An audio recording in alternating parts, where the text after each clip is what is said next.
আবু সাঈদ নামে এই ছেলেটা শহীদ হয়নি, ও নিজে আত্মহত্যা করেছে। একটা ছেলে মরে গেছে, তার নাম হলো সাইদ। ইসলাম কারোর প্রতি এতটা জুলুম করছে কিনা যে সামনে হলে সবাই অস্ত্রধারী, কেউ তোমার কাছাকাছি নাই, সবাই দৌড়াচ্ছে, গুলির শব্দে খালি দৌড়ায় দৌড়ায়, যে যার মতো দোয়া ইউনুস পড়তেছে, মুনাফিকের দল দৌড়ায়, আর তুমি একা এমন ইমানদার যে দৌড়ে গিয়ে বলো যে মার, আরে মারিস না কেন, মার মার মার। এইটা কোন ইমানদারের কাজ? এটা কোরআন হাদিস পড়ে আমরা পাই না। আহলে হাদিসের নাম নিয়ে অনেক মানুষ আজ মানুষকে ধোঁকা দিচ্ছেন। আহলে হাদিস এই শব্দটা খারাপ না, কিন্তু শব্দটা নিয়ে আজ ধোঁকা দিয়ে বোকা বানিয়ে অনেকে এখনো পর্যন্ত জালেমদের পা চাটতেছে।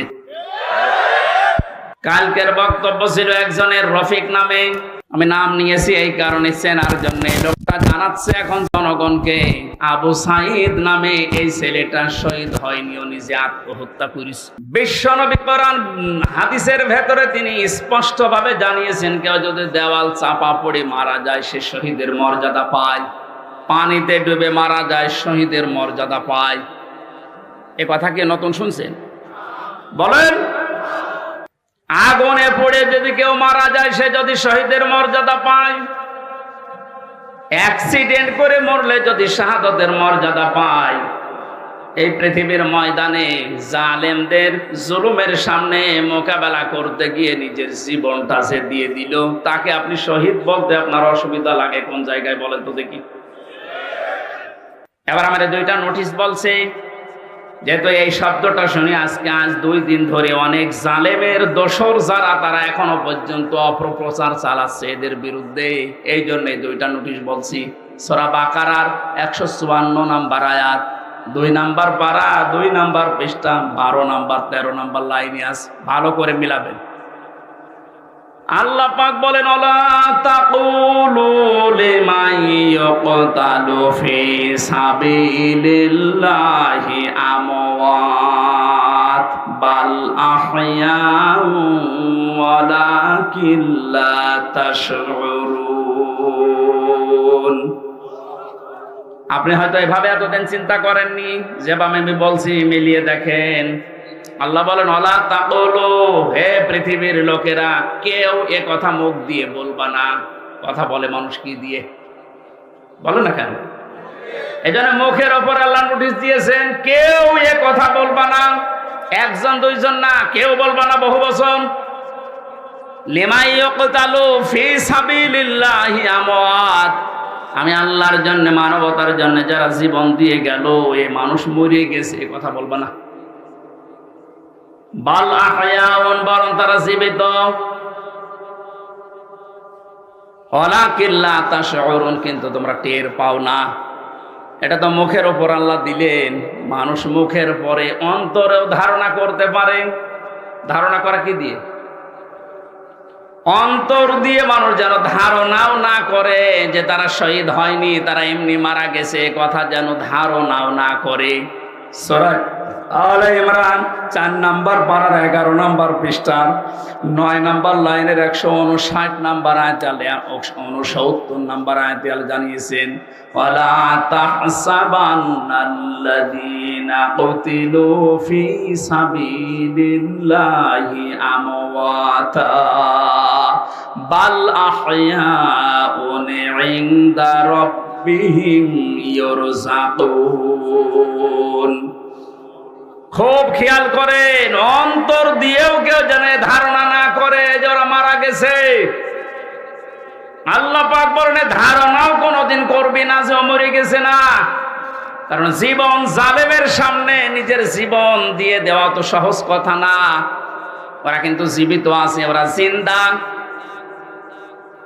ইনদা রাব্বিহিম ইউরযাকুন, তারা তাদের রবের কাছেই রিজিক পাচ্ছে।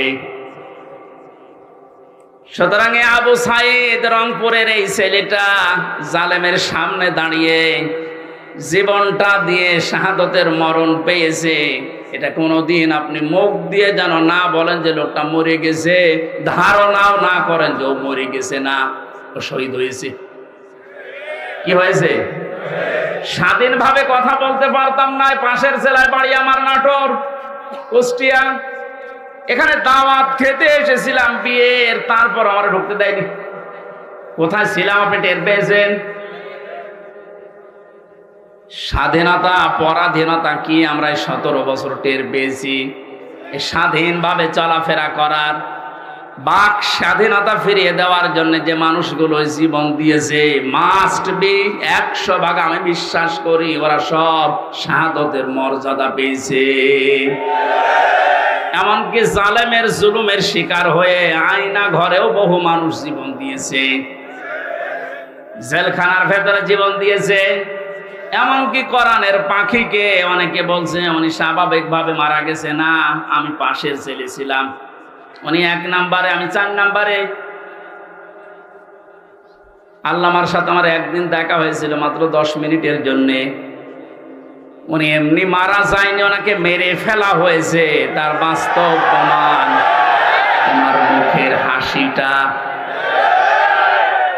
এখন ভিডিও বের হচ্ছে, জেলার আর সোফারের আত্মীয়রা তারা পরিচয় দিয়ে বলছে ওনাকে জোর করে সই করিয়ে বলেছে আপনি সই করেন, আপনাকে মুক্ত করে দেওয়া হবে নির্বাহী আদেশে। এই কথা বলে বের করে নিয়ে গেছে। উনি তো খুশি আনন্দ যে আমি পরিবারের কাছে ফিরে যাচ্ছি। কিন্তু শয়তান যারা আছে শয়তানি করে, ষড়যন্ত্র করে, যাকে দায়িত্ব দিয়েছিল মোস্তফা জামান এই কোলাঙ্গার, এই যে কি জিনিস এখন আমরা টের পাচ্ছি, কার তৈরি করা এখন আপনি দেখতে পাচ্ছেন। আমার মনে হয় একে যদি আমার মতো এরকম 10 দিন রিমান্ডে রাখেন, ও সব সত্য কথা বলে ফেলবে। আমার মুখ দিয়ে রিমান্ডে একটা কথা ওরা বের করতে পারেনি, শেষ পর্যন্ত মন মতো লিখে আমাকে বলছে সই করেন আপনারা ছেড়ে দেওয়া হবে। আমি তো রিমান্ডে বসতাম না যে 164 কি, মনে করলাম ছেড়ে যখন দেওয়া হবে দেই। এখন দেখি সব আমার বিপক্ষে লিখেছে। আমি নাকি দেশের বিরুদ্ধে কথা বলতাম, যতগুলো বক্তব্য দিয়েছি দেশের ভালোবাসার পক্ষে দিয়েছি, কারণ দেশকে ভালোবাসা এটা ইমানের অঙ্গ। আরে মানুষগুলো এটা আমাকে বলে কয়ে নিয়েছে যে বলেন আপনি যে আপনাকে এদেশের কিছু মানুষ টাকা পয়সা দিয়ে ব্যবহার করে যে আপনি দেশের বিরুদ্ধে, এই সরকারের বিরুদ্ধে, তাহলে আপনাকে ছেড়ে দেব। শেষ পর্যন্ত বলতে রাজি যখন হলাম না, 11 ঘন্টা আমার টাঙিয়ে রেখেছিল কালো কাপড় দিয়ে চোখ বেঁধে। নিজেরা বলা করতো হুজুর আপনি নির্দোষ আমরা জানি, কিন্তু আপনাকে এই কথা বলা লাগবে। পেছনে হাত হ্যান্ডকাপ দিয়ে বেঁধে, কালো কাপড় দিয়ে চোখ বেঁধে 11 ঘন্টা এক জায়গায় আমার নামাজও পড়তে দেয়নি। 4 ওয়াক্ত জোহর আসর মাগরিব এসে আমি সব ইশারায় পড়েছি। এখন নামাজ পড়ছি কোন সময় আমি তাও জানি না, কারণ মাটির নিচে তো। সর্বশেষ যখন বললাম না এত বড় মিথ্যা কথা আমি বলতে পারবো না, আকিস গ্রুপে আমি চাকরি করতাম, ওনাদের বিরুদ্ধে হাজার হাজার কথা লিখতে বলেছেন, একটাও পারবো না, কারণ ওনারা এরকম না। শেষে আমার বলছে যদি আপনি আজকে সন্ধ্যার ভেতরে এগুলো স্বীকার না করেন, না বলেন, তাহলে আপনার বউ তুলে নিয়ে আনবো। কি চরিত্র দেখিছে। আর এখন অনেক সুর তুলছে অনেকে যে এদের মাফ করে দাও। এই জালেমদের মাফ করা মানে মাজলুমের উপরে অবিচার করা।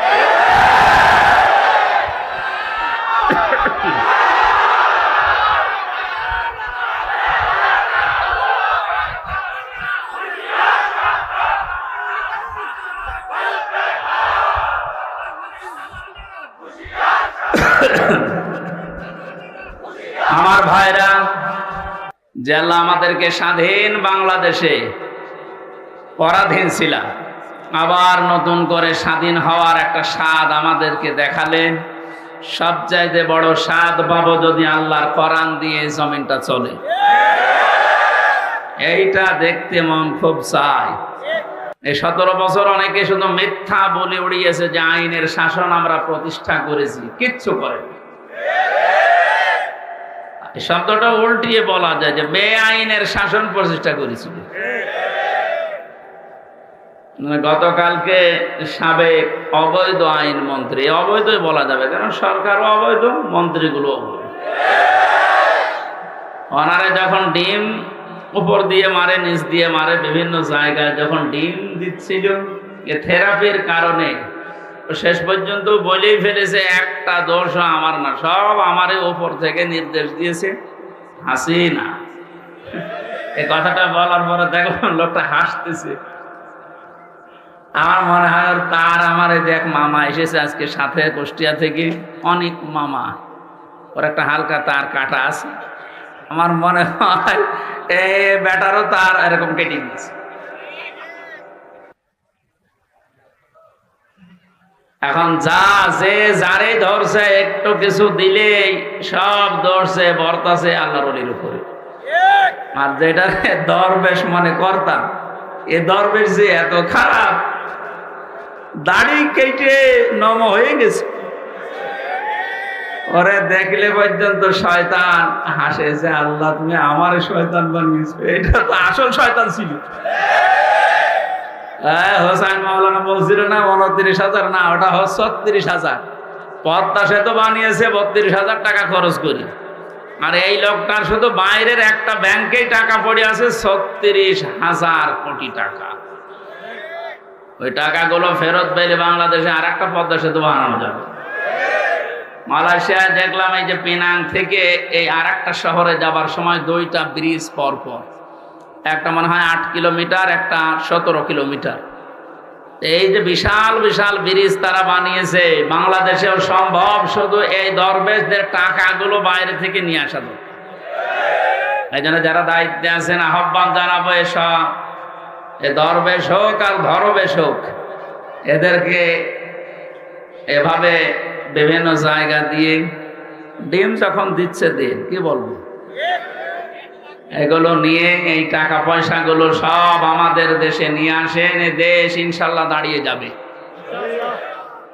আমরা পবিত্র পরিষ্কার পরিচ্ছন্ন হওয়ার কথা বলছিলাম। স্বাধীন দেশে যেহেতু এখন আছি, চর্মচোখে 52 বছর 53 বছর তো আমার বয়স না, আমার বয়স 32-33 বছর। এখানে যারা আছে এরকম বহু বয়সের মানুষ আছে, এ মানুষগুলো সহ আমরা দেখেছি এই 52 বছর বিভিন্ন মানুষে দেশটা চালিয়েছে, কিন্তু কাঙ্ক্ষিত মানের শান্তি আমরা এখনো পাইনি। এখন শুধু বাকি আছে যে কোরআন দিয়ে চললে কেমন দেখা যায়, এটা দেখতে বাকি আছে। এটা আমরা দেখতে চাই কিনা? এটা এমনি এমনি হবে? কথা শেষ করবে।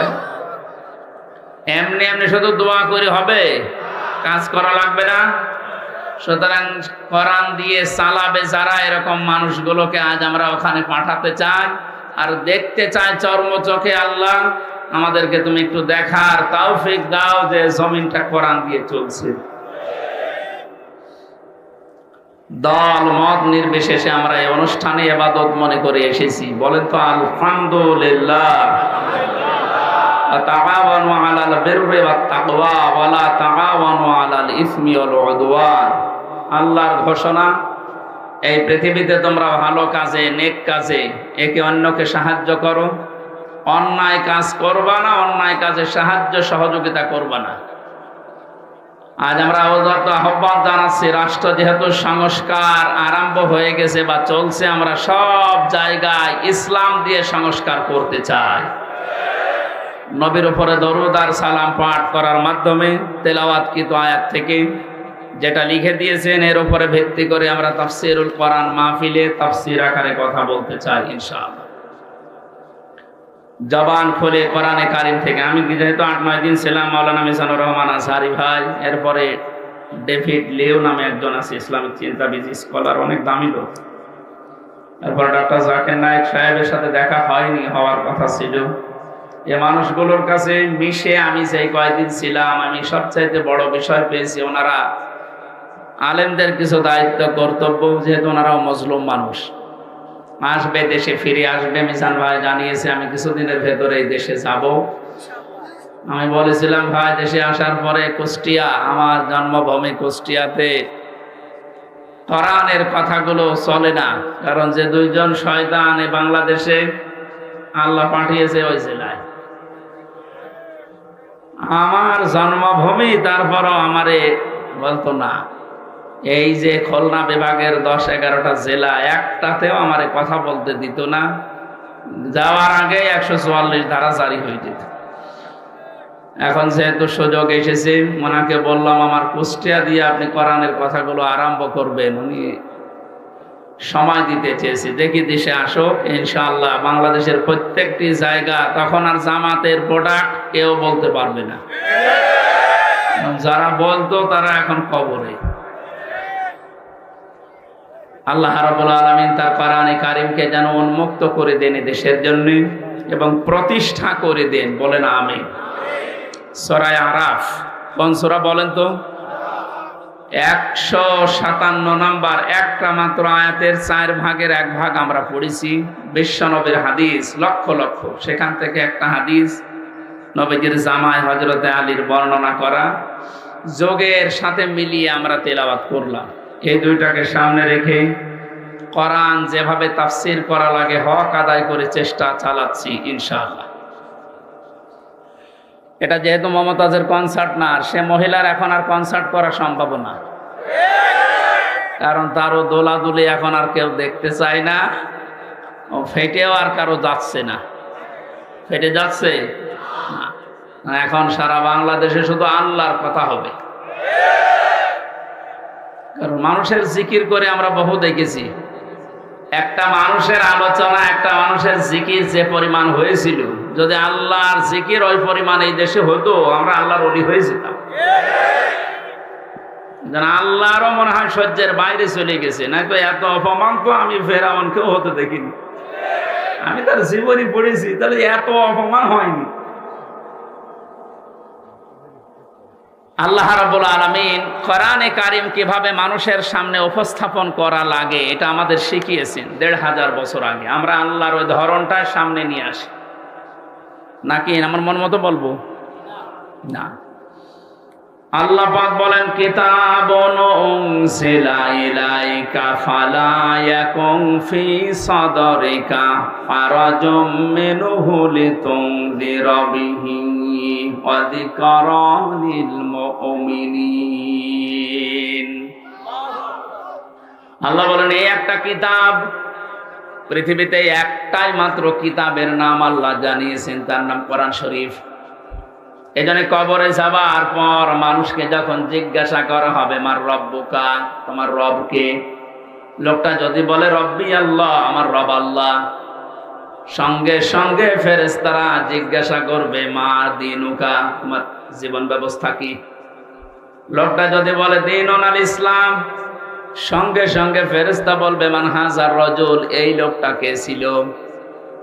লোকটা যদি বলেও ফেলে হাজা নাবিয়ুনা মুহাম্মাদুর রাসূলুল্লাহ সাল্লাল্লাহু আলাইহি সাল্লাম, সঙ্গে সঙ্গে ফেরেশতারা আরেকটা বলবে এই কথাগুলো তুমি পেয়েছো কোথায়।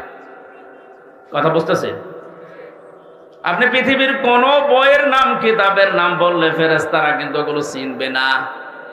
আপনাকে সঙ্গে সঙ্গে জবাব দিতে হলে বলা লাগবে আমি কোরআনে পেয়েছি, কারণ ফেরেশতারা এই একটা কিতাব চেনে। আল্লাহ জানে কিতাব দিয়েছেন, এই একটা কিতাব, এমন দামি কিতাব, এটা আল্লাহর পক্ষ থেকে এই পৃথিবীতে আল্লাহ নিজে পাঠিয়েছেন। নবীজি এই কিতাবুন শব্দটার ব্যাখ্যা করতে গিয়ে হাদিসে জানিয়েছেন, মানিত্তাবাল হুদা বিগাইরিল কোরআন আদাল্লাহুল্লাহ। তিরমিজি শরীফের হাদিস। এখানে ডিস্টার্ব হচ্ছে, বাতাস লাগবে না, অ্যাক্টিভ হয়ে শুনবেন। আমি কিন্তু প্রশ্ন করবো, এটা ক্লাস চলছে না? ক্লাসের পরে যে প্রশ্ন করা হয় আমি কিন্তু সামারাইজ করে প্রশ্ন দেব, আন্দাজের সাথে শুনতে এসেছেন না। আল্লাহর নবীর এই কথার ভেতর থেকে দুইটা শিক্ষা আমি পেয়েছি। নবীজি জানিয়েছেন কোরআনে কারীম বাদ দিয়ে পৃথিবীর কোন জায়গায় যদি কেউ ভালো হওয়ার নিয়তে, হেদায়েত পাওয়ার নিয়তেও যায়, আল্লাহ নিজে দায়িত্ব নিয়ে তাকে গোমরা করে দেয়। আর কথার অর্থ বোঝেন? নবীজির হাদিসের শেষ অংশ ছিল আদাল্লাহুল্লাহ, আদাল্লাহ ইউদিল্লু, সুলাসি মুজাররদ থেকে এসেছে। শব্দটা যদি বাবে ইফআল থেকে নবীজি বলতেন যে দল্লা আদাল্লাহ ইউদিল্লু, বাবে ইফআল থেকে শব্দটা আসা, নবী দল্লা ইয়াদিল্লু বলতে পারতেন। দল্লা ইয়াদিল্লু এ শব্দ দিলে বাংলা অর্থ হতো আপনি নিজেই নিজেকে খারাপ বানিয়ে ফেলেছেন, আপনি নিজের জন্য নিজে দায়ী, আর কেউ দায়ী না। দল্লা শব্দ যখন আসবে বাংলা অর্থ তখন হবে আপনার হয়তো নিয়ত ভালো ছিল, আপনি কোন জায়গায় গিয়েছিলেন যে ভালো হয়ে যাব, কিন্তু কোরআন সেখানে ছিল না। এই জন্য আল্লাহ রাগ করে নিজে দায়িত্ব নিয়ে আপনাকে আরো খারাপ বানিয়ে দেবে। এটার জন্য সবচাইতে বড় কারণ হচ্ছে পৃথিবীতে একটাই মাত্র কিতাব আল্লাহ মানুষকে হেদায়েত দেওয়ার জন্য সর্বশেষ পাঠিয়েছেন, তার নাম কোরআন শরীফ। কোরআন বাদ দিয়ে হেদায়েত দেওয়ার মতো কোন কিতাব কিয়ামত পর্যন্ত আর নেই। কথা বুঝতেছেন? এজন্য সর্বপ্রথম আয়াত দেখবেন যালিকাল কিতাবু লা রাইবা ফি, কিতাবের আগে আলিফ লাম আছে। আল্লাহ নির্ধারিত করে জানিয়েছেন একটাই মাত্র কিতাব যেটা মানুষকে হেদায়েত দিতে পারে, তার ভেতরে কোনো সন্দেহ নেই, ভুল নেই, অবকাশও নেই। হাদিসের ব্যস্ততায় আমি যেটা পেয়েছি, ও বাংলার জনগণ, কোরআন যেখানে নেই ওই রকম জায়গায় এখন থেকে যদি আপনি ভালো হওয়ার নিয়তেও যান, আপনাকে আমির হামজা খারাপ বানাবে না, খারাপ বানিয়ে দেবে কে? এবার এক বাক্যে বলবেন হেদায়েত দেওয়ার একচ্ছত্র মালিকানা হামজার? বলেন। নবীজির? কার? আল্লাহ ছাড়া পথ কেউ দেখাতে পারে না, হেদায়েত দিতে পারে না। উনি যদি বলেন আমি তোকে খারাপ বানাবো, বলেন তো কে আছে আপনাকে পথ দেখাবে? বলেন। এই জন্যে আমার শেষ কথা, ফাইনাল কথা এইটাই, আজকে থেকে সিদ্ধান্ত দৃঢ়ভাবে নেওয়া লাগবে। কোরআন যেখানে নেই, সে যত বড় বাবার দরবার হোক, যত বড় রাজনৈতিক দল হোক, যেখানে কোরআন চলে না, কোরআনের কর্মসূচি নেই, আমি ওখানে যাব না। ওখানে যদি আমি ভালো হওয়ার নিয়তেও থাকি, আর আমারে খারাপ বানিয়ে গোমরা বানিয়ে জাহান্নামে পাঠাবে কে? আমার মনে হয় এই ওয়াজটা যদি আজ আমরা বাংলার 18 কোটি জনগণের ভেতরে 10 কোটি মানুষও মেনে নিতে পারি, এদেশে আমরা গোমরাহি থেকে মুক্ত হব। আল্লাহ রাব্বুল আলামিনের হেদায়েত আমাদের জন্য আম হয়ে যাবে। আশা করছি আপনি কথাটা মেনে নেবেন আপনার প্র্যাকটিক্যাল জীবনে, যে কোরআন যেখানে নেই ওই রকম দলে আমি আজকে থেকে আর নেই। এটা শুধু সামিয়ানার নিচ পর্যন্ত শেষ, বাইরে নিয়ে যাবেন তো? যেখানে কোরআন নেই, তাহলে যদি আপনি জানো ভালো হওয়ার নিয়ত আপনার ছিল, কিন্তু আপনাকে আল্লাহ ভালো রাখবে না। শ্বশুরকে মানুষ অনেকে বাবা বলে ডাকে, এটা হারাম না, জায়েজ আছে, কিন্তু নিজের বাবার সামনে যদি বারবার শ্বশুরকে আব্বাজান বলেন, লোকজন জিজ্ঞাসা করে এইটাকে, এটা আমার শ্বশুর আব্বা, আর এইটা চিনি না, বাবার রাগ হবে না? বাবা বলা জায়েজ আছে বলে আপনি একেবারে সব সময় মুখে ফেনা তুলে ফেলবেন আব্বাজান বলে, আসল যেটা জন্মদাতা বাবা, ওর কোনো খবর নেই। ওনার মনে যেমন দুঃখ লাগার সম্ভাবনা আছে, কোরআনে কারীম আল্লাহ হেদায়েত দেওয়ার জন্য পাঠিয়েছেন। এইটা বাদ দিয়ে সত্যি যদি আপনি কোনো জায়গায় আপনার নিয়ত ভালো নিয়েও যান, আল্লাহ কিন্তু দায়িত্ব নিয়ে আপনাকে খারাপ বানিয়ে দেবে। আল্লাহ এই জন্য শব্দটা প্রথমেই দিয়েছেন কিতাবুন, এই একটা কিতাব। উনজিলা ইলাইকা, হে নবী আপনার প্রতি আমি এটা নাযিল করেছি। ফালা ইয়াকুম ফি সাদরিকা হারাজুম মিনহু লিতুনদিরা বিহি। এই কিতাব দিয়ে যখন ওয়াজ করবেন, এই কিতাব দিয়ে আপনার উম্মতদেরকে যখন সতর্ক করবেন, তখন আপনার মনের ভেতরে যেন কোনো সংকীর্ণতা না আসে। হারাজন শব্দের ব্যাখ্যা পেয়েছি আমি তাফসিরে 2টা, একটু খেয়াল করেন। 1 নম্বরে কোরআনে কারীম দিয়ে যখন আপনি মানুষকে বোঝাবেন, তাফসির করবেন, ব্যাখ্যা বিশ্লেষণ দিবেন, তখন আপনার মনের ভেতরে যেন এই ধারণা না আসে, না জানি অনেকের আবার মন খারাপ হয় কিনা। এরকম মানুষের দেশে ছিল না। কোরআন দিয়েই বলতো, কিন্তু কেটে যেত, চেপে যেত, গোপন করত। মনে মনে ভাবতো সব যদি কোরআনের কথা ওপেন ভাবে এভাবে খোলাখুলি বলি, সবার মন পাওয়া যাবে না, অনেকে আমার উপর মন খারাপ করবে।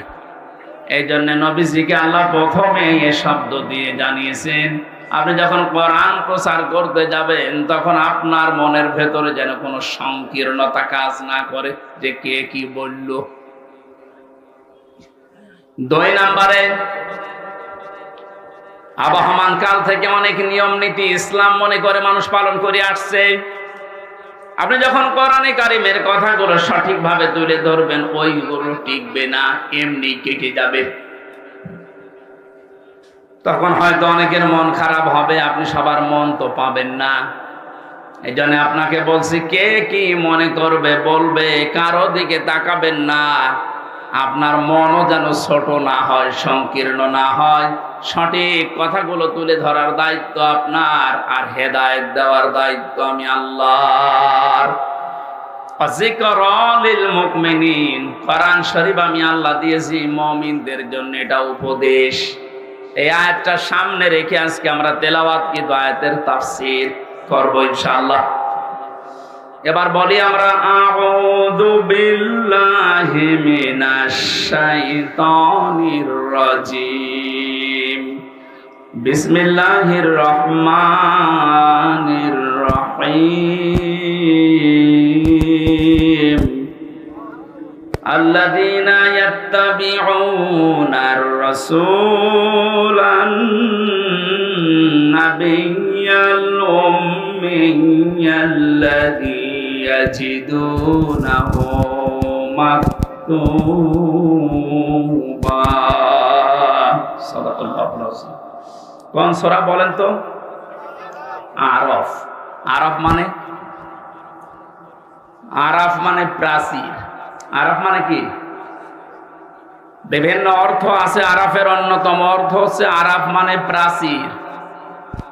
কিয়ামতের দিন আল্লাহ জান্নাত জাহান্নামের মাঝে একটা প্রাচীর দাঁড় করাবেন, ওই জায়গায় বসাবেন। জান্নাতেও দেবে না, জাহান্নামেও দেবে না, ওখানে স্টিল তারা বসে থাকবে, দাঁড়িয়ে থাকবে। এই খেয়াল করেন, এদিকে এত নড়াচড়া কি, সমস্যা কি? এদিকে আসার দরকার নেই। দেখেন তো উনি কি বলে, দেখেন না, উনি তো বলো হয়েছে, ঠিক আছে। না, আপনি যদি আমল করতে না পারেন তাহলে তো আসার দরকার নেই। নামকরণ বলছে, তাফসীর করার জন্য 13টা জিনিস সামনে রাখা লাগে। আমরা উসুলে তাফসীরের যে নিয়ম পড়েছি, এখানে কত আলেম বসে আছে দেখতে পাচ্ছেন না? নাকি ফাটা যায় একজনকে লাগিয়ে দেব? ছাতা করলে কি ইবাদত থাকবে? এটা কষ্ট হচ্ছে গরমে আমাদের, তারপরও যেহেতু এটা ইবাদত, এই কারণে আমরা বসে আছি কিছু নেওয়ার জন্য, নাকি? আরাফ কি নাম বললাম? এটা একটা প্রাচীর, জান্নাত জাহান্নামের মাঝে আল্লাহ রাখবেন। নামকরণের ভেতরে আমি তাফসীরে তাবারি থেকে বলছি এটা।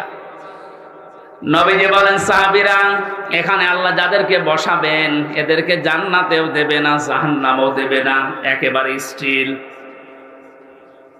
প্রশ্ন করলেন সাহাবী, হে নবী, এদেরকে আল্লাহ জান্নাতে দিচ্ছে না, কারণ কি? বিশ্ব নবী জানিয়েছেন, এই মানুষগুলোকে আল্লাহ জান্নাতে দেবে না, তার অন্যতম কারণ এরা মা বাবার সাথে খারাপ আচরণ করত। এরা নামাজ পড়েছে, রোজা রেখেছে, ভালো ভালো কাজের আঞ্জাম দুনিয়ায় দিয়েছে, দান সাদগা এদের সব ছিল, শুধু একটা বিষয়, পারিবারিক জীবনে মা বাবার সাথে এদের ভালো ব্যবহার ছিল না। এখানে কোরআনে কারিমে আল্লাহ জানিয়েছেন, ক্বাদা রাব্বুকা আল্লা তা'বুদু ইল্লা ইয়্যাহু ওয়া বিল ওয়ালিদাইনি ইহসানা। আমি আল্লাহ রায় দিয়েছি। রায় দিচ্ছেন কে? আমি আল্লাহ রায় দিয়েছি, ফয়সালা করেছি, সিদ্ধান্ত নিয়ে ফেলেছি যে আমি আল্লাহ ছাড়া কারো ইবাদত করা যাবে না, আর মা বাবা যাদের আছে তাদের সাথে ভালো ব্যবহার করা লাগবে। আয়াতের ভেতরে 2টা বিষয় পেয়েছি। কয়টা? এই যে আল্লাহর ইবাদত করা লাগবে, আল্লাহর আইন মানা লাগবে, কোনো প্রশ্ন করা যাবে বলেন বলেন। আপনার বুঝে আসুক বা না আসুক, আল্লাহর আইন, আল্লাহর ইবাদত মাস্ট বি। আপনাকে এই জন্য আল্লাহ বানিয়েছে। তাহলে আল্লাহর আইন মানা এটা ফরজ। আল্লাহর আইন মানা কি? আরো জোরে বলেন। মা বাবার আইন মানা কি? না, এই শোনেন, মাঝখানে ওয়া আল্লাহ দিয়েছেন, খেলা করার জন্য দিয়েছেন।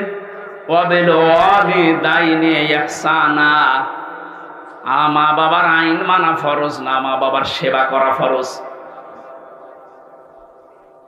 মা বাবার পেছনে খরচ করা, তাদের সেবা শুশ্রূষা করা, এটা কিন্তু নফল না, মুস্তাহাব না, মুবাহ না। এটা আল্লাহর নামাজ যেমন পড়েন ঠিক ওই রকম ফরজ। এ মানুষগুলো এই কাজ করে না, এই জন্য আল্লাহ এই জায়গায় দাঁড় করিয়ে রেখেছে। সাহাবী বলেন, হে নবী, এদেরকে আল্লাহ জাহান্নামে দেয় না কেন? তাহলে বিশ্ব নবী বলেন, সাহাবীরা, এই মানুষগুলো দিন কায়েমের জন্য দুনিয়ায় আন্দোলন করেছে, চেষ্টা চালিয়েছে, এই কারণে জাহান্নামও দেয় না। তাহলে হাদিস থেকে বোঝা যায়, দুনিয়ায় যারা দিন কায়েমের জন্য চেষ্টা চালাবে, সংগ্রাম করবে, মুজাহাদা করবে, এই মানুষগুলোর জন্য জাহান্নামের আগুন হারাম। আমরা জাহান্নামে যেতে চাই না, কারণ যারা আমরা ইসলাম এই পৃথিবীতে দাঁড় করানোর জন্য, কায়েম করার জন্য চেষ্টা চালিয়ে যাচ্ছি, খাদেম হিসাবে, কামলা হিসাবে, আমাদেরকে আল্লাহ জাহান্নামে দেবেন, আপনি বিশ্বাস করতে পারেন। তো পারিবারিক জীবনে যেন এমন কোন কাজ আমরা না করি যে না আমরা জান্নাতেও যেতে পারছি না। এখন একটা ছোট্ট প্রশ্ন এখানে আছে, আজ হাজার লক্ষ পরিবারে আমরা অনেকেই চেষ্টা করে যাচ্ছি যে পারিবারিক জীবনে আমরা শান্তি সুখে কাটাবো, যেন জাহান্নামে যাওয়া না লাগে মা বাবার সাথে আচরণ খারাপ করার কারণে। তো অনেক পরিবারে আমরা বাস্তবে দেখতে পাচ্ছি, স্ত্রীর কারণে আর স্ত্রীর মা বাবার এই কুপরামর্শের কারণে অনেক সংসারে সন্তান মা বাবার সাথে ভালো আচরণ করতে পারছে না। সম্মানিতা মা বোন যারা বিভিন্ন জায়গায় বসে আছেন, শুধু নামাজ পড়া আর পর্দা করা ইবাদত না, মানুষের সাথে মুআমালাত, মুআশারাত, পারিবারিক জীবনে নিজের নিকট আত্মীয় স্বজনের সাথে ভালো ব্যবহার করা ইবাদত। এটা আজ হাজারো পরিবারে নেই। এজন্য অনেক মানুষ ইসলামও সঠিকভাবে মানতেও পারছে না। বাস্তবতায় সে দান, সাদগা, নামাজ, রোজা, হজ, যাকাত বহু কিছু করছে। পারিবারিক জীবনে স্ত্রীর শুধু মন ছোট থাকার কারণে নিজেও বাধ্য হয় স্ত্রীর কারণে মা বাবার সাথে খারাপ ব্যবহার করতে। আপনি কিন্তু আমাকে আরাফ নামক জায়গায় দাঁড় করাতে বাধ্য করছেন। সুতরাং স্ত্রী যারা এসেছেন ওরা মন উদার করবেন, মনে করবেন যাদের বাড়িতে আসলাম এগুলো আমার মা আর বাবা। আমি হাজারো মেয়ে লোককে দেখেছি, নিজের মা বাবা দোষ করলেও কিছু মনে করে না, মাফ করে দেয়, মানিয়ে নেয়। শ্বশুর শাশুড়ি একটু ভুল করলে মানাতে পারে না, তখন স্বামীর কাছে আস্তে আস্তে কানে কানে কথা তুলে দেয়। এরকম মহিলা দেশে নেই? শ্বশুর শাশুড়ি যারা বসে আছেন ওরা তো এখন বগল বাজাচ্ছে যে কাজ হচ্ছে। কোরআনে কারীম জানিয়েছে, ওয়াকুলু লিন-নাসি হুসনা, মানুষের সামনে হাসি মুখে ভালো কথা বলবা, এটা একটা সাদগা দেওয়ার সওয়াব হয়ে যাবে। আপনি শ্বশুর আর শাশুড়ি হয়েছেন তাতে কি? মেয়েটা আজ 18 বছর, 20 বছর, 22 বছর পরে আপনার বাড়িতে এসেছে, এটাকে নিজের মেয়ের মতো মনে করতে পারেন না। আল্লাহর কসম, আমি আল্লাহকে সামনে নিয়ে বলছি, সাক্ষী করে বলছি, সত্যি যদি মা আর বাবা নিজের মেয়েকে, নিজের ছেলেকে যে নজরে দেখে, পুত্রবধূকে এই নজরে যদি দেখতে পারতো, আমরা হাজারো সন্তান আরাফ নামক জায়গায় থাকতাম না। এটা আহ্বান জানাচ্ছি। আমরা তো চেষ্টা করছি, কিন্তু আপনাদের এই ছোট মনের কারণে পারছি না। আপনার মনটা উদার করেন, কি করবেন আপনি দুনিয়ার এই সয় সম্পদ দিয়ে যদি জাহান্নামে যাওয়া লাগে? আল্লাহ আমাদেরকে আরাফ নামক এই জায়গায় যেন দাঁড় করিয়ে ভাগ্য হত না করেন। নবীজি কিন্তু হাদিসের শেষে আর বলেননি যে এরা যাবে কোথায়। বলেন তো এই হাদিসে পর্যন্ত থাকলে কি দাঁড়াচ্ছে অর্থ? জান্নাতেও যেতে পারছি না শুধুমাত্র এই কারণে, জাহান্নামও আল্লাহ দিচ্ছে না আমি ইসলামী আন্দোলন করার কারণে। অথচ এই জায়গায় যদি দাঁড়িয়ে থাকা লাগে আবাদান আমার মতো হতভাগ্য মানুষ আর আছে। আল্লাহ আমাদেরকে হেফাজত করুন, বলেন আমিন।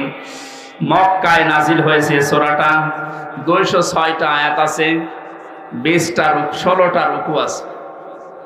ক্রমিক নাম্বার হিসাবে কোরআনে কারিমের এটা 7 নাম্বার সূরা। মাত্র একটা আয়াতের 4 ভাগের 1 ভাগ পড়েছি। আয়াতের ভেতরে 3টা বিষয় আমরা আলোচনা নিয়ে আসব।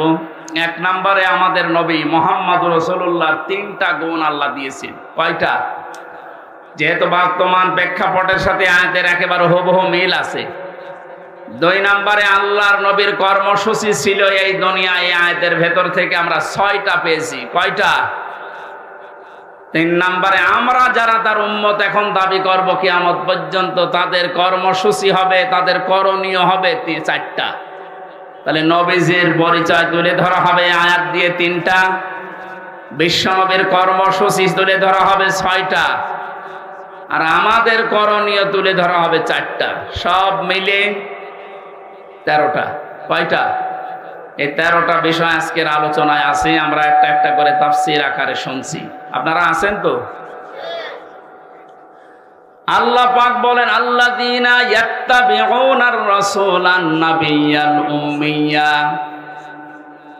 তোমরা অনুসরণ করো, ইত্তেবা করো, দেখে দেখে চলো। এই যে তাবউন শব্দটা আছে, আমি 12 সালে যখন আলোচনা আরম্ভ করেছিলাম বিশ্ববিদ্যালয়ের 2nd ইয়ারে থাকতে, ওই সময়ে তাবউনের ব্যাখ্যা পড়েছিলাম। অনেকে ইন্টারনেটে এটা দেখেছেন, মনে আছে আপনাদের? তাবউন মানে কি?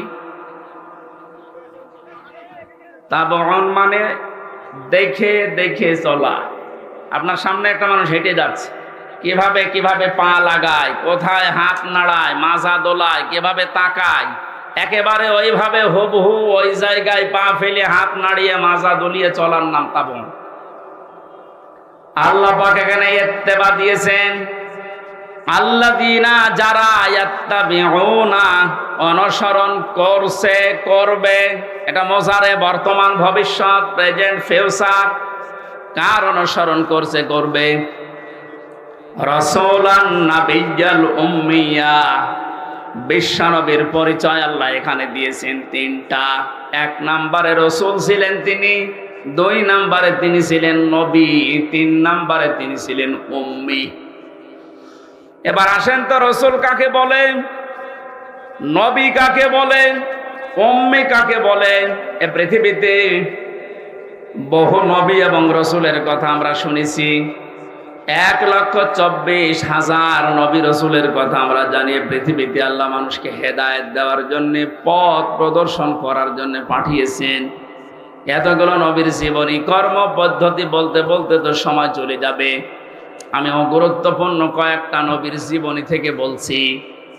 যত নবীকে আল্লাহ দুনিয়ায় দাওয়াতি কাজ করতে পাঠিয়েছিলেন, সবচাইতে বেশি কষ্ট সহ্য করেছিলেন হযরতে মুহাম্মদুর রাসূলুল্লাহ।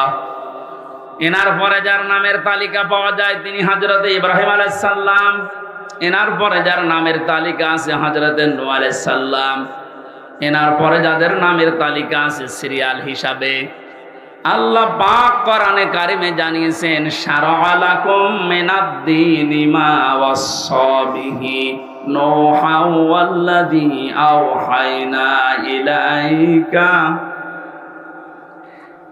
আমি নির্ধারিত করে দিলাম, লিখে দিলাম, নির্ধারণ করে দিলাম, আমি আল্লাহ সই স্বাক্ষর করে দলিল করে দিলাম তোমাদের জন্যে।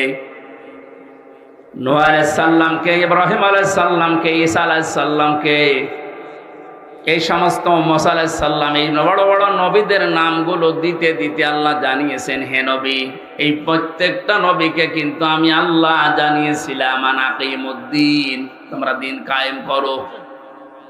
আপনাকেও আমি ওহী করলাম ঠিক ওইভাবে, ওয়াহাইনা ইলাইকা, আপনার প্রতি আমার একই ওহী আন আকিমুদ্দিন, আপনি দিন কায়েম করেন জমিনে, ওয়ালা তাতাফাররাকু ফি, এ বিষয়ে কোনো ফতোয়াবাজি করবেন না। সময় কিন্তু এসে গেছে এখন এই দেশে ঠিক ওই রকম। আর যে যেখানে যে মতে চলেন না কেন, সবাইকে আমরা আহ্বান জানাচ্ছি, সবাই আসেন ঐক্যবদ্ধ হয়ে আল্লাহর দিন, কোরআনে কারীম, ইসলাম এই দেশে আমরা এখন কায়েম করার পরিবেশ তৈরি করি। সত্যি যদি এটা কায়েম না হয়, হালালকে হালাল জেনে অনেক সময় মানা যাবে না, হারামকে হারাম জানার পরও ছেড়ে দেওয়া যাবে না। এ 17 বছর যেটা দেখলাম, এই জন্য আমাদের সবচেয়ে বড় কাজ হবে এখন আল্লাহর এই জমিনে আল্লাহর দিন কি করে কায়েম করা যায়, দাঁড় করানো যায়। বিশ্ব নবী মুহাম্মদুর রাসূলুল্লাহকে আল্লাহ রাসূল বলে ঘোষণা দিচ্ছেন যে, হে নবী, আপনি আপনার পরিচয় উম্মতদের সামনে দেবেন যে আমি তোমাদের জন্য রাসূল হয়ে এসেছি। 511 জন রাসূলের কথা আমরা পড়েছি, আর বাকিগুলো সব আল্লাহ নবী হিসাবে পাঠিয়েছিলেন। এই সমস্ত মানুষদের দায়িত্ব কোরআনে কারিমে এক একটি আয়াতের ভেতরে আল্লাহ দিয়েছেন। ওয়ালাকাদ বা'আসনা ফি কুল্লি উম্মাতির রাসূলান আনি ইবুদুল্লাহ ওয়াজতানিবুত তাগুত। রব্বুল আলামিন বলেন, এ পৃথিবীর যত ওয়ালাকাদ বা'আসনা ফি কুল্লি উম্মাতির রাসূলান, প্রত্যেকটি জাতির জন্য আমি আল্লাহ রাসূল পাঠিয়েছিলাম। প্রতিটি নবী আর রাসূলদের জীবনের দায়িত্ব মূল ছিল দুইটা। তারা উম্মতদের কাছে যেই বলতেন আল্লাহর ইবাদত করো। কার ইবাদত? এই শব্দটা নিয়ে আজ হাজারো জায়গায় আমরা এই দেশের ভেতরে অনেক ভেজাল দেখতে পাচ্ছি। কম নিয়ে দিয়েছে ফ্যান, ইয়ার কি মারছেন এখানে বসে বসে?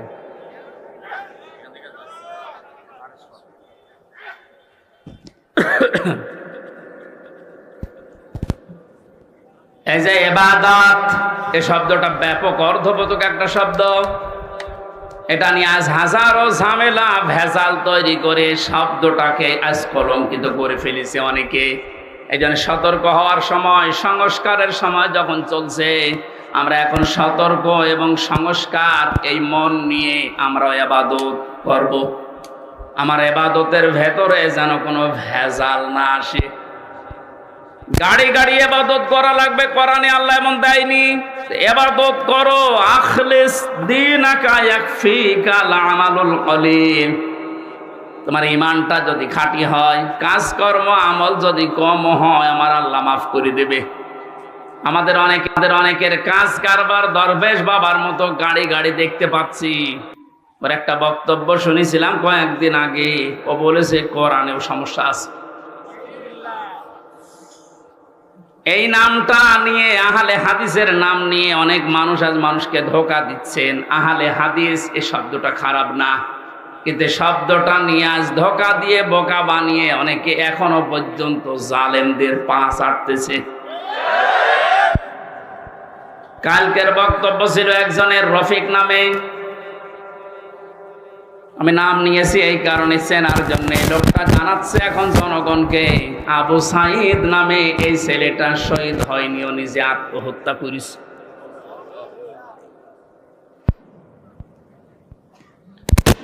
বিশ্বনবী কোরআন হাদিসের ভেতরে তিনি স্পষ্টভাবে জানিয়েছেন, কেউ যদি দেওয়াল চাপা পড়ে মারা যায় সে শহীদের মর্যাদা পায়, পানিতে ডুবে মারা যায় শহীদের মর্যাদা পায়। এ কথা কি নতুন শুনছেন?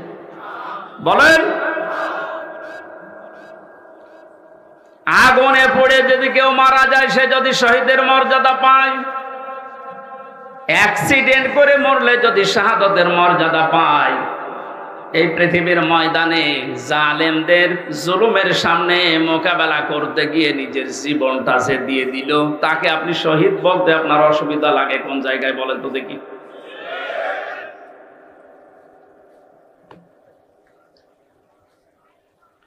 এবার আমার দুইটা নোটিশ বলছে, যেহেতু এই শব্দটা শুনি আজ 2 দিন ধরে অনেক জালেমের দোসর যারা, তারা এখনো পর্যন্ত অপপ্রচার চালাচ্ছে এদের বিরুদ্ধে। এই জন্য দুইটা নোটিশ বলছি, সূরা বাকারার 154 নম্বর আয়াত, 2 নাম্বার পারা, 2 নাম্বার পৃষ্ঠা, 12 নাম্বার 13 নাম্বার লাইনে আছে, ভালো করে মিলাবেন। আল্লাহ পাক বলেন, আলা তাকুলু লিমান ইয়াকতালু ফি সাবিলিল্লাহি আমওয়াত বাল আহইয়াউ ওয়ালাকিন লা তাশউরুন। আপনি হয়তো এভাবে এতদিন চিন্তা করেননি, যেভাবে আমি বলছি মিলিয়ে দেখেন। আল্লাহ বলেন, আলা তাকুলু, হে পৃথিবীর লোকেরা, কেউ এ কথা মুখ দিয়ে বলবা না। কথা বলে মানুষ কি দিয়ে? বলো না কেন? এই জন্য মুখের ওপর আল্লাহ নোটিশ দিয়েছেন, কেউ এ কথা বলবা না। একজন দুইজন না, কেউ বলবা না, বহু বচন। লিমান ইয়াকতালু ফি সাবিলিল্লাহি আমওয়াত, আমি আল্লাহর জন্য, মানবতার জন্য যারা জীবন দিয়ে গেল, এই মানুষ মরে গেছে, এ কথা বলবা না। বাল আহয়াউন, বরং তারা জীবিত।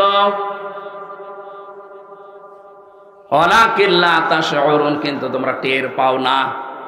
এটা তো মুখের উপর আল্লাহ দিলেন, মানুষ মুখের পরে অন্তরেও ধারণা করতে পারে। ধারণা করা কি দিয়ে? অন্তর দিয়ে মানুষ যেন ধারণাও না করে যে তারা শহীদ হয়নি, তারা এমনি মারা গেছে, কথা যেন ধারণাও না করে। সূরা আলে ইমরান 4 নাম্বার পারার 11 নাম্বার পৃষ্ঠার 9 নাম্বার লাইনের 159 নাম্বার আয়াতে আল্লাহ 69 নাম্বার আয়াতে আল্লাহ জানিয়েছেন, ওয়ালা তাহসাবান্নাল্লাযীনা কুতিলু ফি সাবিলিল্লাহি আমওয়াতা বাল আহইয়াউন ইনদা রাব্বিহিম ইউরযাকুন। খুব খেয়াল করেন, অন্তর দিয়েও কেউ যেন ধারণা না করে যে ওরা মারা গেছে। আল্লাহ পাক বলেন, ধারণাও কোনোদিন করবি না যে ও মরে গেছে না। কারণ জীবন জালেমের সামনে নিজের জীবন দিয়ে দেওয়া তো সহজ কথা না। ওরা কিন্তু জীবিত আছে, ওরা জিন্দা। ইনদা রাব্বিহিম ইউরযাকুন, তারা তাদের রবের কাছেই রিজিক পাচ্ছে। সুতরাং আবু সাইদ রংপুরের এই ছেলেটা জালেমের সামনে দাঁড়িয়ে জীবনটা দিয়ে শাহাদতের মরণ পেয়েছে।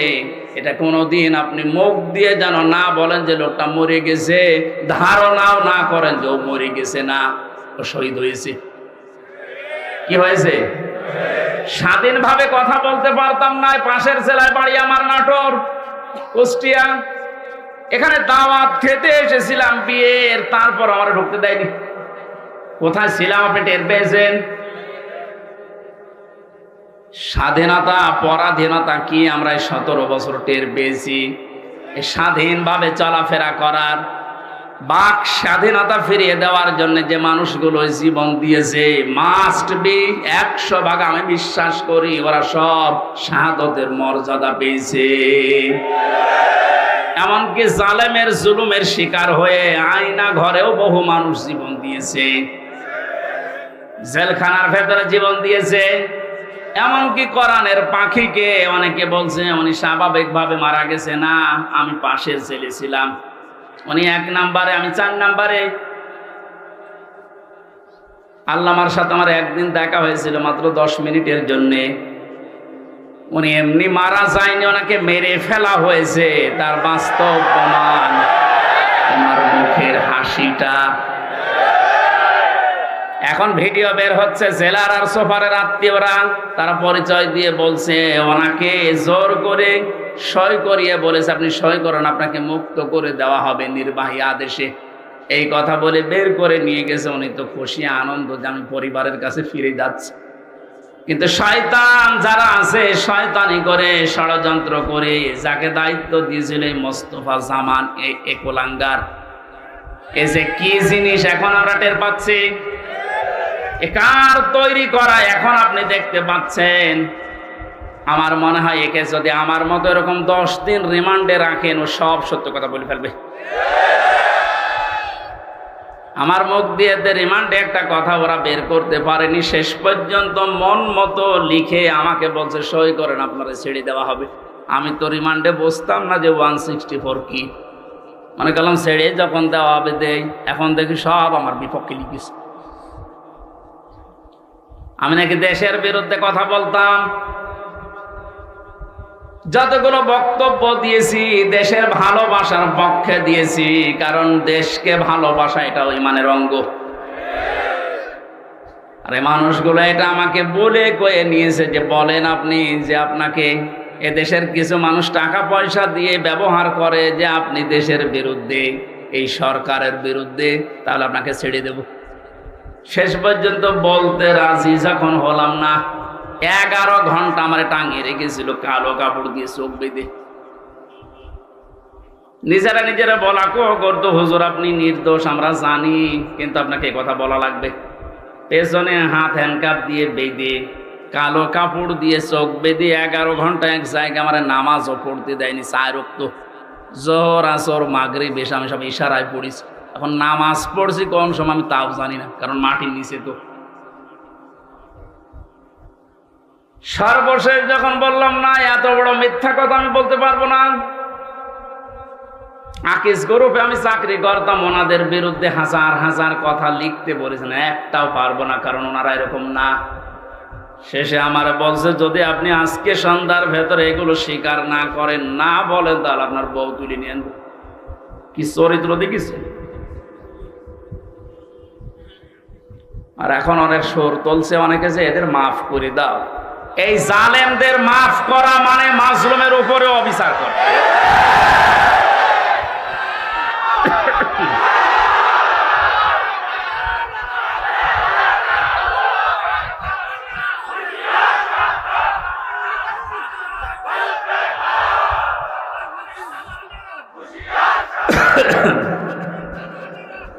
আমার ভাইরা, আপনি আমান আজমের জীবন ফিরিয়ে দিতে পারবেন? ব্যারিস্টার আরমানের স্ত্রীর কাছে আপনি কি জবাব দেবেন বলেন? কোথায় পৌঁছিয়েছেন তার জীবনটা? কি ট্যালেন্টেড সন্তান ছিল মীর কাশেম আলীর। আমি জেলখানায় থাকতে এক কারারক্ষী এসে আমার কুতুবউদ্দিন ওর বাড়ি, রাজবাড়ি, রাত 12টার পরে যখন ডিউটি হয়েছে এসে বলছে হুজুর একটা গোপন কথা বলি, কাউকে যেন বলেন না এখানে, তাহলে আমার সমস্যা হবে। কি হয়েছে বলে, আমি যেদিন দায়িত্বে ছিলাম মীর কাশেম আলীর, যেদিন ফাঁসি হবে লোকটাকে যে বললাম স্যার আর সময় নেই, মাত্র 3 ঘন্টা আছে, আপনি প্রস্তুতি নেন। উনি আমারে বলছে ভাই কারারক্ষী এখনো তো সময় 3 ঘন্টা আছে, আমি 2 ঘন্টা ঘুমাই, তুমি আমারে ডেকে দিও। আল্লাহর কসম, আমি আল্লাহকে সামনে নিয়ে বলছি ও যা যা বলেছে একটাও মিথ্যা কথা না, সবগুলোই এইভাবেই বলেছিল। যে আমি পাহারা দিতে গিয়ে দেখলাম লোকটা ঘুমিয়ে গেল। 2 ঘন্টা পর ওনারে ডাকলাম, ঠিক ঘুম থেকে উঠলো, গোসল করে ওযু করে শেষের নামাজটা শেষ করে একটা চা বানিয়ে বলছে নিন। বললাম স্যার আমি চা খাবো না। আপনার কিছুক্ষণ পরে বলে জানি আমি, আর মাত্র 15 মিনিট আছে। জল্লাদ শাহজাহান এসে গেছে, ডাক দিয়ে নিয়ে যাচ্ছে, বলেন চলেন। উনি আমারে বলছিল ভাই আমির হামজা আপনাকে আমি বলি, আমিও তো মানুষ, উনিও মানুষ, মাত্র 3 ঘন্টা ধরে পর ফাঁসি, তার 2 ঘন্টা ঘুম আসলো কি করে? এই লোকটার সন্তান ব্যারিস্টার আরমান, উনি কিন্তু ওই সময় জানে যে তার ছেলে গুম হয়ে আছে, মরে গেছে না বেঁচে আছে তাও জানে না। বাংলাদেশ না বিশ্বের ভেতরে যদি আমার মনে হয় 100 জন মানুষ থাকে যে মানুষকে কর্মসংস্থান তৈরি করে দেয়, তার ভেতরে মীর কাশেম আলী একজন। কত কিছু দুনিয়ায় তার ছড়িয়ে আছে, আপনি হিসাব করতে পারবেন কি? হামজার মতো সে, তার স্ত্রী সন্তান কোথায় আছে সে কিচ্ছু জানে না।